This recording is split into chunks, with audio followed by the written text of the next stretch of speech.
कौमी असम्बली के स्पीकर का खुफिया राय शुमारी से इंतखाब। नून लीग के सरदार एयाज सादिक और सुन्नी इत्तेहाद कौंसिल के आमिर डोगर में मुकाबला। डिप्टी स्पीकर की निशिस्त पर पीपल्स पार्टी के गुलाम मुस्तफ़ा शाह और सुन्नी कौंसिल के जुनेद खान मद्दे मुकाबल होंगे। कौमी असम्बली का इजलास जारी।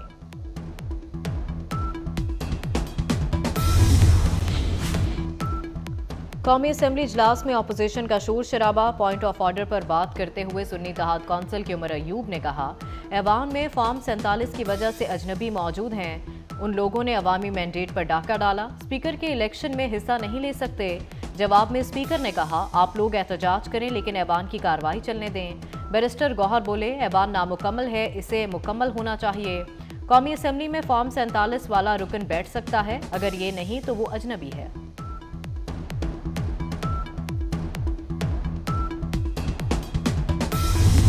मेरे सब दोस्त हैं, मेरे सब भाई हैं और ये जमहूरियत का हुस्न है, एक दूसरे के खिलाफ इलेक्शन प्रोटेस्ट करना, तो कोई दुश्मनी तो है नहीं। असेंबली का डेकोरम रखना हर मेंबर की जिम्मेदारी है। सब मेरे दोस्त हैं, ऐवान का माहौल बरकरार रखना सब पर फर्ज है। नून लीग की तरफ से स्पीकर के उम्मीदवार सरदार एयाज सादिक का कहना है, अगर ऐवान में शोर शराबा होगा तो कोई भी कानून साजी नहीं कर सकेगा। पार्लियामेंट का इजलास चलाना आसान नहीं होता, ये बड़ी भारी जिम्मेदारी है। वज़ीर आला खैबर पख्तूनख्वा के लिए आज़ाद उम्मीदवार अली अमीन गंडापुर और अपोजिशन के डॉक्टर इबादुल्ला में मुकाबला।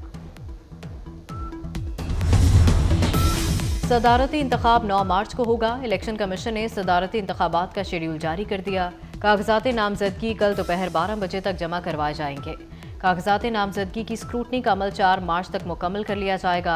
उम्मीदवारों की हतमी फहरिस्त 6 मार्च को शाया की जाएगी।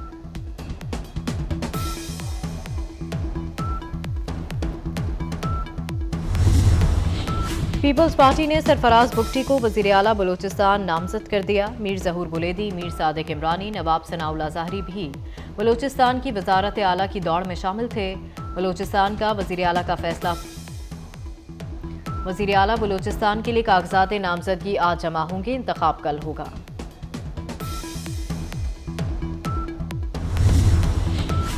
डिप्टी कमिश्नर इस्लामाबाद इरफान नवाज मेमन तौहीन अदालत के मुर्तकिब करार। इस्लामाबाद हाई कोर्ट ने डीसी इस्लामाबाद को 6 माह कैद की सजा सुना दी। अदालत ने डिप्टी कमिश्नर इस्लामाबाद की सजा 1 माह के लिए मुअत्तल भी कर दी।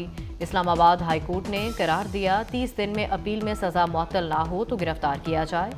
SSP ऑपरेशंस इस्लामाबाद जमील जफर को 4 माह और SHO नासिर मंजूर को 2 माह कैद, तीनों को 1-1 लाख रुपए जुर्माने की भी सजा।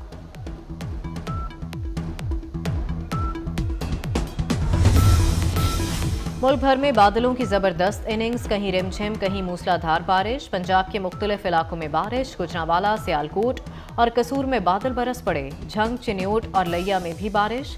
बालाई इलाकों में पहाड़ों पर बर्फबारी। दीरबाला, कुमराट, ब्रावल, लामोती में बर्फबारी से हर तरफ सफेदी छा गई। चमन, कोचक टॉप और शैलाबाग समेत बलूचिस्तान के कई पहाड़ी इलाकों में बर्फबारी। आज़ाद कश्मीर की वादी नीलम और लीपा में 6 इंच बर्फ पड़ चुकी।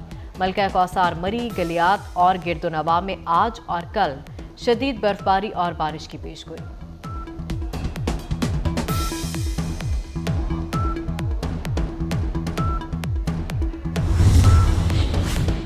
कराची में बादल बरसना शुरू हो गए। आज तूफानी बारिश की पेशगोई, धुआंधार स्पेल का इम्कान। रेन इमरजेंसी नाफिज, तमाम इदारे और हस्पताल हाई अलर्ट।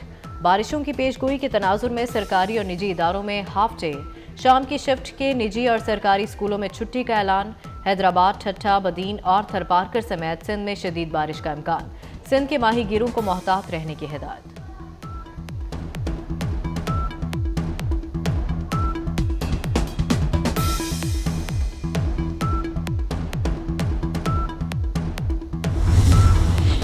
सऊदी अरब भी ASP शहरबानो नकवी की बहादुरी का मुतरफ। सऊदी सफीर का ASP शहरबानो की जुर्रत को खिराज तहसीन। पेशा वराना महारत की तारीफ। शहरबानो नकवी अहले खाना समेत शाही मेहमान की हैसियत से सऊदी अरब का दौरा करेंगी।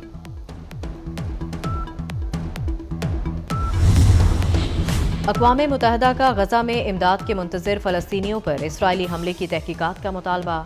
यूरोपीय खारजा पॉलिसी के सरबराह जोसेफ बोरेल ने भी निहत्ते फ़लस्तीनियों का कत्लेआम नाकाबिले कबूल करार दे दिया। फ्रांस और स्पेन की भी शदीद मजम्मत। फ्रांसीसी सदर मैक्रॉन ने कहा कि हमले का कोई जवाब दिया जा सकता है।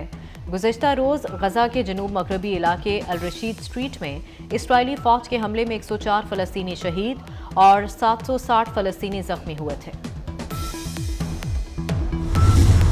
सहवन में हज़रत लाल शहबाज कलंदर के उर्स का दूसरा रोज़, मुल्क भर से लाखों अकीदतमंदों और ज़ायरीन की आमद का सिलसिला जारी।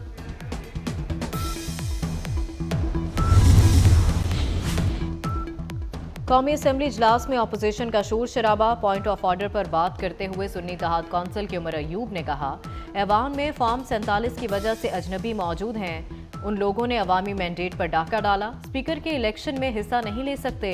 जवाब में स्पीकर ने कहा, आप लोग एहतजाज करें लेकिन ऐवान की कार्रवाई चलने दें। बैरिस्टर गौहर बोले, ऐवान नामुकम्मल है, इसे मुकम्मल होना चाहिए। कौमी असम्बली में फॉर्म 47 वाला रुकन बैठ सकता है, अगर ये नहीं तो वो अजनबी है।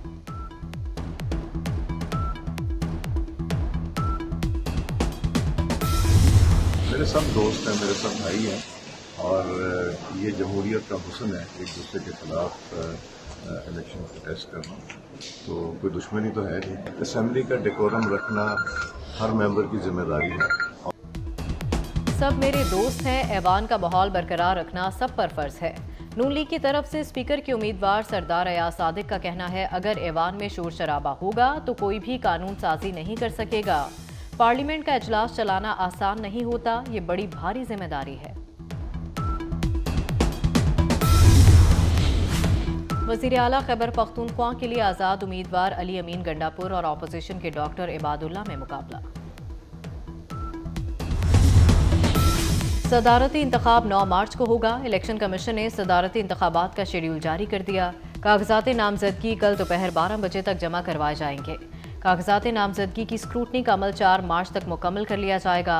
उम्मीदवारों की हतमी फहरिस्त 6 मार्च को शाया की जाएगी।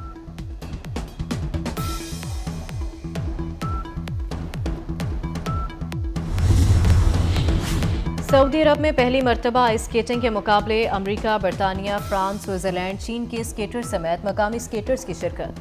फातेह खिलाड़ियों में लाखों रियाल के इनामात तकसीम। बैनुल-अक़वामी स्केटर्स का सऊदी क़यादत और आवाम से इजहार तशक्कुर।